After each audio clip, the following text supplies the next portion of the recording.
오늘의 주요 뉴스 함께 살펴보겠습니다. 첫 번째 소식입니다. 더불어민주당은 27일 윤석열 정부가 의결한 2025년도 예산안에 대해 부자 감세, 민생 외면, 미래 포기가 반영된 예산안이라고 비판했습니다. 민주당 정책위원회는 입장문을 통해 부자 감세와 부담금 감면으로 세입 기반이 훼손되었으며 국민이 필요로 하는 민생사업 예산은 반영되지 않거나 축소되었다고 지적했습니다. 또한 지난해 56조 원의 세수 결손과 올해 20조 원 이상의 세수 결손이 예상되는 상황에서도 내년도 예산안 총수입 651조 8천억 원에는 금융투자세 폐지와 상속세 인하 등 부자 감세가 포함되어 있다고 비판했습니다. 특히 소상공인과 자영업자가 필요로 하는 지역사랑 상품권 예산이 전혀 반영되지 않았다는 점을 강조하며 정부가 민생을 외면하고 있다고 주장했습니다. R&D 예산안에 대해서도 역대 최대라고 하지만 실질적으로는 지난해와 큰 차이가 없다며 윤석열 정부의 미래 대비 의지에 의문을 표했습니다. 민주당은 정부 예산안이 국회에 제출되면 문제점을 분석하고 민생과 미래를 위한 예산으로 수정하겠다고 밝혔습니다. 한편 정부는 3.2% 증가한 677조 4천억 원 규모의 2025년도 예산안을 국무회의에서 의결했으며 예산안은 국회의 심사를 거쳐 연말에 확정될 예정입니다. 다음 뉴스입니다. 안덕근 산업통상자원부 장관이 전기요금 인상을 공식화했습니다. 26일 열린 기자간담회에서 안 장관은 전기요금 인상 시점을 폭염이 지나고 최대한 빠른 시일 내라고 언급하며 이르면 4분기에 인상이 이뤄질 가능성을 시사했습니다. 과거 정부는 여름철 전력 수요 증가로 인한 국민 부담을 고려해 요금 인상을 꺼려왔지만 이번에는 적자 누적과 부채 해소를 위해 인상이 불가피하다는 입장입니다. 한국전력공사는 국제유가 상승에도 불구하고 정부의 물가 관리로 인해 최근 몇 년간 지속적인 적자를 기록해왔습니다. 정부는 올해 들어 일부 요금을 인상해 역마진 구조를 개선했지만 여전히 40조 원대의 누적 적자와 200조 원대의 부채를 해소하기 위해 추가적인 요금 인상이 필요하다고 보고 있습니다. 안 장관은 전기요금 정상화를 통해 국민이 부담해야 할 빚을 줄이는 것이 중요하다고 강조했습니다. 또한 안 장관은 재생에너지와 원자력 발전의 병행 추진 필요성을 언급하며 문재인 정부와 달리 현 정부는 원전 확대를 함께 추진하고 있다고 밝혔습니다. 폭염으로 인한 전력 수요 증가와 태양광 발전의 한계로 인해 내년에도 전력 수급 문제가 심각할 것이라는 전망도 내놓았습니다. 다음 뉴스입니다. 최근 초중고등학교와 대학교에서 지인을 대상으로 한 딥페이크 성범죄가 확산하는 가운데 서지현 전 검사가 디지털 성범죄에 대한 대응 부족을 강하게 비판했습니다. 서 전 검사는 2021년 법무부 디지털 성범죄 전문위원회 팀장을 맡아 디지털 성범죄 대응 체계를 마련했지만 2022년 5월 갑작스럽게 원대 복귀 인사를 받고 사직한 바 있습니다. 서 전 검사는 27일 자신의 페이스북을 통해 디지털 성범죄 피해자들이 여전히 고통받고 있다며 법무부와 국회, 국가가 제대로 된 대책을 마련하지 못한 점을 비판했습니다. 특히 그는 자신이 제안했던 60여 개의 관련 법률 조항을 강조하며 이러한 노력이 임기 도중 강제 해산된 것에 대한 안타까움을 표했습니다. 그는 텔레그램과 같은 플랫폼이 수사에 협조하지 않을 경우 앱스토어에서 앱을 삭제하는 조치, 피해 확산을 막기 위한 응급조치 신설, 그리고 신속한 증거 보전을 위한 피해 영상물 보전 명령 제도를 시급히 도입해야 한다고 주장했습니다. 응급조치는 디지털 성범죄의 특성상 피해가 빠르게 확산될 수 있다는 점을 고려한 대책으로 수사 초기 단계에서 경찰이 직접 인터넷 사업자에게 피해 영상물의 삭제와 차단을 요구할 수 있도록 해야 한다는 내용입니다. 현재는 방송통신심의위원회가 중심이 되어 이러한 조치를 취하고 있지만 이 과정이 지체되면 피해가 더욱 확대될 수 있습니다. 피해 영상물 보전 명령은 수사기관이 온라인에서 피해 영상물을 발견했을 때 압수수색 영장 없이도 해당 영상물을 보전하도록 명령할 수 있는 제도로 신속한 증거 확보를 위해 필요하다고 서 전 검사는 주장했습니다.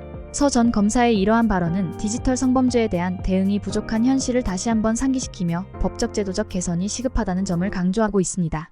다음 뉴스입니다. 불안정한 대내외 경영 환경으로 인해 대기업들의 채용 계획이 급감하면서 구직자들의 불안감이 커지고 있습니다. 27일 HR테크 기업 인크루트의 조사에 따르면 국내 대기업 중 연말까지 채용 계획을 확정한 곳은 35.0%에 불과한 것으로 나타났습니다. 이는 지난해 같은 기간의 78.8%에 비해 43.8%포인트나 낮아진 수치로 최근 10년 중 최저 수준입니다. 중견기업 역시 채용 계획을 확정한 비율이 50.4%에 그치며 전년 대비 4.0%포인트 감소했습니다. 대기업들은 불확실한 경영 여건으로 인해 채용 계획을 보수적으로 잡고 있으며 신입 구직자들은 경력을 쌓은 후 대기업에 도전하는 방안을 고려해야 할 상황입니다.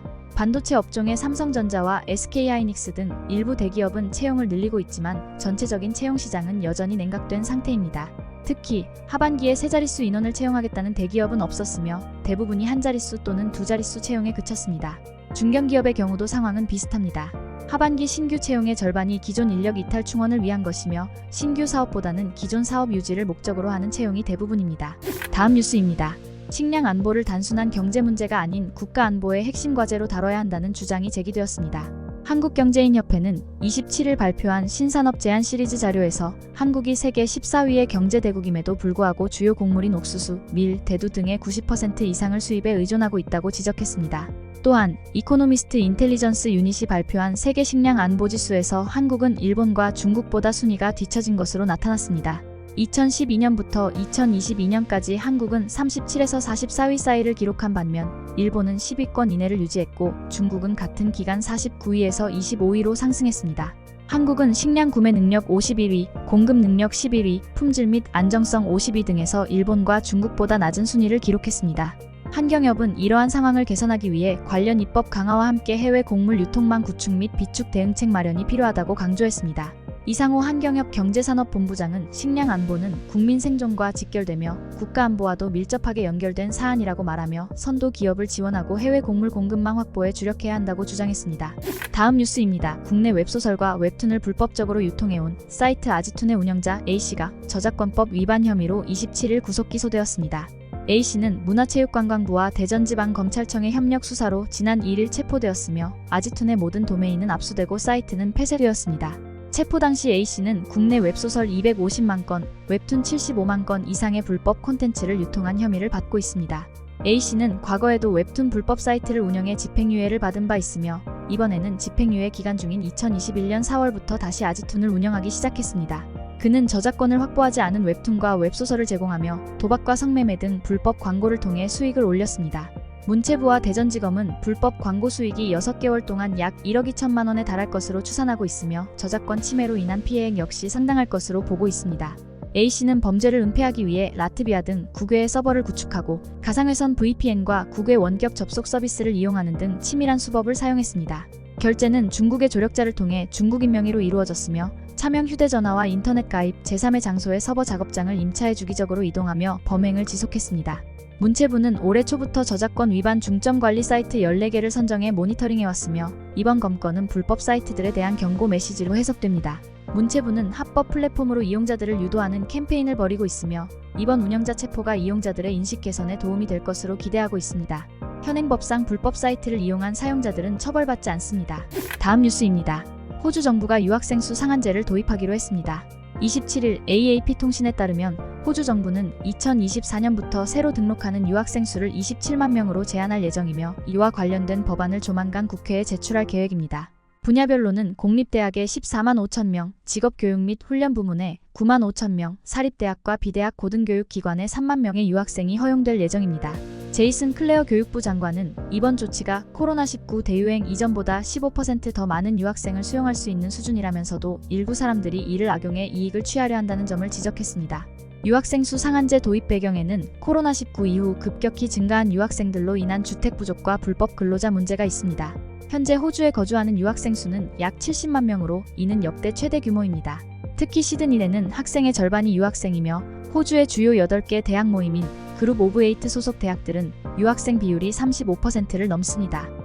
유학생 증가로 인해 주택 부족과 임대료 상승이 심각해지고 학생 비자가 저숙련 외국인 노동자 체류 비자로 악용되는 사례도 늘어나고 있습니다.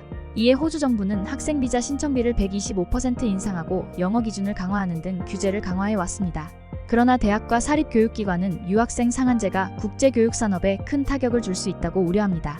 호주의 국제교육 시장 규모는 약 480억 호주 달러, 한화 약 43조 3천억 원에 이르며 이는 호주 전체 수출액의 약 7%에 해당합니다.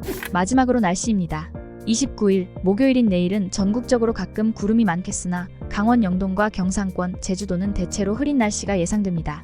기상청에 따르면 30일까지 강원 영동과 경상권 그리고 29일까지 제주도에는 돌풍과 천둥 번개를 동반한 시간당 20mm 내외의 강한 비가 내릴 것으로 보입니다. 기상청 관계자는 비로 인해 가시거리가 짧아지고 도로가 미끄러울 수 있으니 시설물 관리와 안전사고, 교통안전에 각별한 주의가 필요하다고 당부했습니다. 아침 최저기온은 19도에서 26도, 낮 최고기온은 27도에서 33도로 예보되어 당분간 기온은 평년보다 높을 것으로 보입니다.